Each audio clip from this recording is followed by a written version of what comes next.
4,800 और 4,400 के रेंज में कुछ और वक्त निकाल सकता है।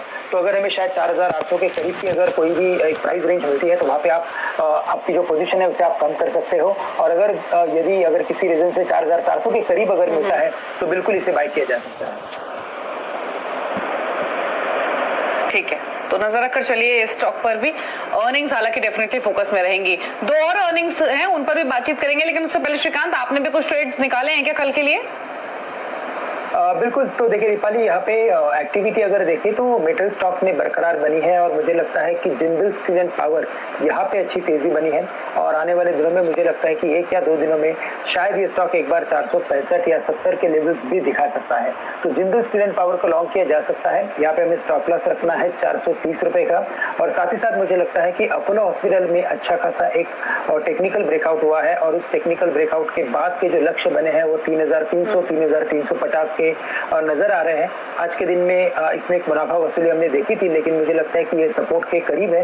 3,125 का स्टॉप लॉस रखें और 3,300 3,350 के टारगेट्स के लिए करंट लेवल से इसे खरीदा जा सकता है। ओके, अच्छा श्रीकांत, ये मेटल्स पर क्या सजेशन आप अपने क्लाइंट्स को इस वक्त दे रहे हैं? क्योंकि देखिए लगातार स्ट्रॉन्ग मूव, ऑलरेडी ये स्टॉक्स इतना चल चुके हैं। JSW steel, Tata steel, SAIL, NALCO, इन स्टॉक्स में शानदार मूव आज के सेशन में रहा है। और अगर मेटल्स की बात भी करेंगे तो इस साल की शुरुआत से ही इनफैक्ट काफी स्ट्रॉन्ग परफॉर्मेंस इस पूरी ही पॉकेट की रही है।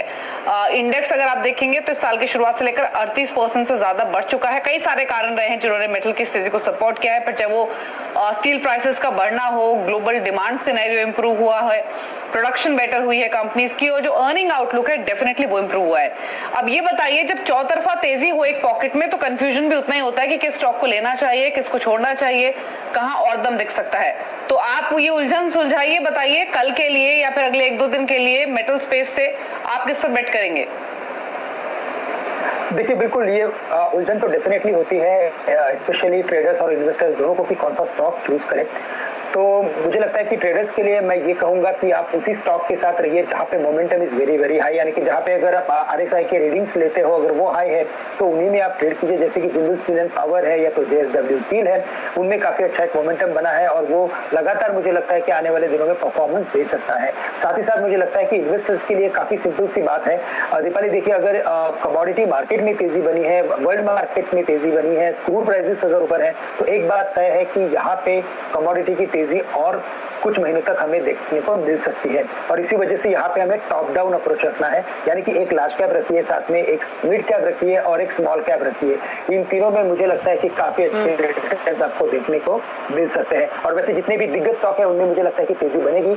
यहाँ से हमें लगता है कि टाटा स्टील शायद 1100 के लेवल छू सकता है, जिंदल स्टील एंड पावर शायद 550 के लेवल छू सकता है और JSW स्टील 750 के लेवल्स आने वाले दिनों में दिखाई दे सकते हैं। लेकिन यहाँ पे हमें इन्वेस्टमेंट्स करना है, यहाँ पे हमें ट्रेडिंग करने के लिए जैसे मैंने बताया कि जिंदल स्टील एंड पावर या तो JSW स्टील को चूज किया जा सकता है।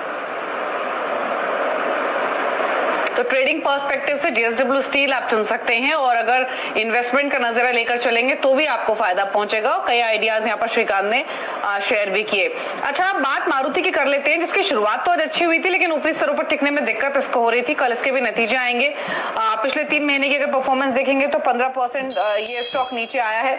एक्सपेक्टेशन ये है कि जो रेवेन्यू है वो 30% बढ़कर आ सकता है, EBITDA में 29% की ग्रोथ एक्सपेक्टेड है, ऑपरेटिंग प्रॉफिट मार्जिन फ्लैट रह सकते हैं। अब देखिए ऑटो कंपनी